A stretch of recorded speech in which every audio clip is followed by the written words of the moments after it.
বলছি আরিফা, সন্ধ্যা 7টা বেজে গেল, কোনো টিফিনের ব্যবস্থা হবে না নাকি? কি খাবে বলো?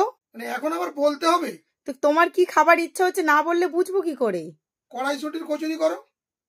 এখন এই সময় কড়াইশুটির কচুরি? ঘরে তো কিছুই নেই। তাহলে তোমাকে ফর্দ করে দিচ্ছি, যাও বাজারে যাও, নিয়ে আসতে হবে। ঘরে বসে বসে বললে হবে? ঠিক আছে, ওই ফর্দটা দাও, আনছি দাও। ঠিক আছে, নাও, এসো, উঠে এসো, ফর্দ বানিয়ে দিচ্ছি। এই নাও, এসো, ফর্দ রেডি, এসো নিয়ে যাও। ওই দাও, কি ফর্দ করেছো? এই নাও ব্যাগ। সবকিছু লেখা আছে? হ্যাঁ ঠিক আছে, দরজা বন্ধ করে দাও। হ্যাঁ, যাও।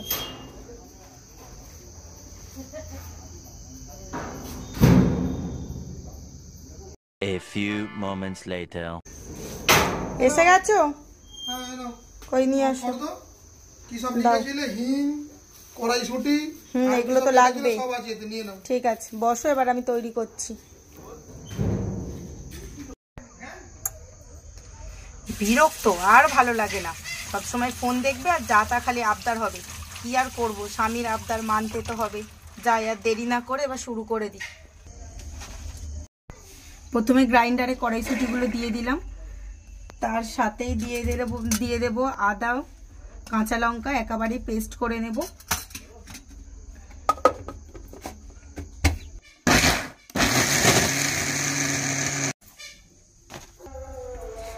আচ্ছা, পেস্ট তো হয়ে গেছে, এবার পেস্টটাকে নিয়ে কড়াতে ফ্রাই করে নিই। তারপর এখন ময়দা মাখা বাকি আছে, এখন অনেক কাজ বাকি আছে। প্রথমে কড়াই বসালাম, এবার গ্যাসটা অন করি। প্রথমে কড়াইতে দিলাম একটুখানি তেল, এরপরে দিলাম ফোড়নে একটু হিং, পেস্টটা। আচ্ছা, এরপরে দিলাম মটরশুঁটির এই পেস্ট।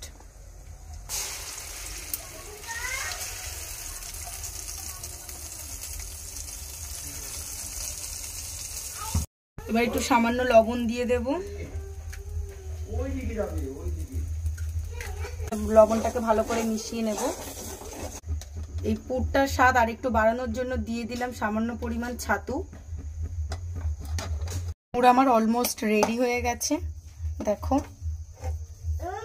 দেখো বন্ধুরা, আমি অনেকক্ষণ ময়দাটা মেখেই রেখেছি। এই ময়দার মধ্যে দিয়েছি লবণ, চিনি, রিফাইন তেল, এই সমস্ত কিছু উপকরণ দিয়ে আমি ময়দাটা অনেকক্ষণ মেখে রেখেছি। এবার আমি কেটে নেব লেচি। আমার লেচিও কাটা হয়ে গেছে। লেচিগুলো খুব একটা ছোট করবে না বা খুব একটা বড়ও করবে না, একদম একটু লুচির থেকে একটু সাইজে বড় করবে, যাতে পুরগুলো দেওয়ার পরে যেন কোনো রকমভাবে লুচি বেলার পর যেন পুরগুলো বেরিয়ে না যায়। আর লুচির যদি পুরগুলো বেরিয়ে যায় তাহলে কিন্তু লুচিটা খেতেও খুব বিচ্ছিরি লাগবে আর প্রচুর পরিমাণ লুচিতে তেল টানবে। দেখো লেচিগুলোর সাইজগুলো দেখে নাও একবার, এইরকমভাবে করবে।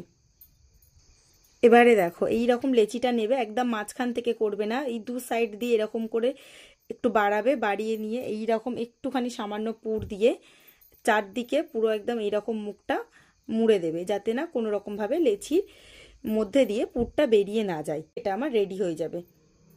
এই দেখো, সবগুলোর মধ্যে আমি পুর দিয়ে দিয়েছি। এবার হচ্ছে লুচিগুলো খালি বেলবো।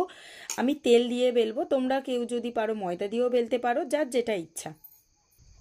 প্রথমে দেখো, আমি প্রথমে একটু তেল মাখিয়ে নেব, কারণটা তো শুকনো হয়ে আছে এই জন্যে। এবার তার উপর লেচিটা দিয়ে, এবার উপর থেকে একটু তেল, আবার একটু তেল দিয়ে একদম হালকা করে বেলবে, যাতে কোনো রকমভাবে পুর না বেরিয়ে যায়। আর যদি বেরিয়ে যায় তাহলে কিন্তু লুচিটা একদম খেতে ভালো হবে না। দেখো, আমি একদম হালকা করে বেলছি, যাতে কোনো রকমভাবে পুর বেরোয়নি। এরকমভাবে একদম হালকা করে বেলতে হবে, কোনো রকম প্রেসার দেওয়া যাবে না। প্রেসার দিলেই কিন্তু পুরগুলো সব বেরিয়ে যাবে। আমার একটা লুচি বেলা হয়ে গেছে। এরকম করে আমি সবগুলো বেলে নেব। লুচি আমার বেলা হয়ে গেছে। এবার হচ্ছে আমি এরকমভাবে তেলের মধ্যে দেব। তোমরাও যদি আমার মতো বানাও, আশা করি তোমাদেরও ভালোই হবে। দেখো, দেখা যাক আমার লুচিটা ফোলে কি। এবারে দেখো, খুব সুন্দর ফুলে উঠেছে, কোনো রকম পুর বেরোয়নি।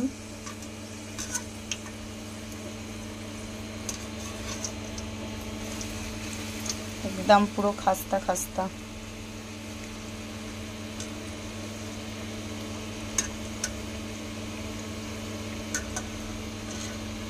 এই পিঠটা লাল হয়ে এসছে, এদিকটা একটু লাল হয়ে গেলেই এবারে আমরা তুলে নেব।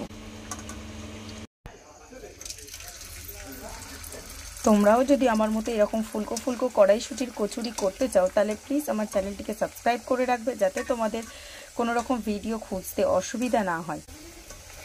কোনো রকম পুরো বেরোচ্ছে না, ওই লুচিও দেখো খুব সুন্দর ফুলে উঠেছে।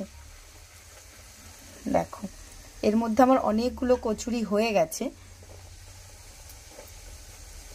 এরকম যদি ফুলকো ফুলকো লুচি করতে চাও আমার রেসিপিটাও ফলো করে নিও। এবারে আমরা তুলে নেব, তেলটাকে এরকম ঝরিয়ে নেবে। নাও খেয়ে বলো। বিসমিল্লাহ, বইয়ের হাতের কচুরি খেয়ে দেখি।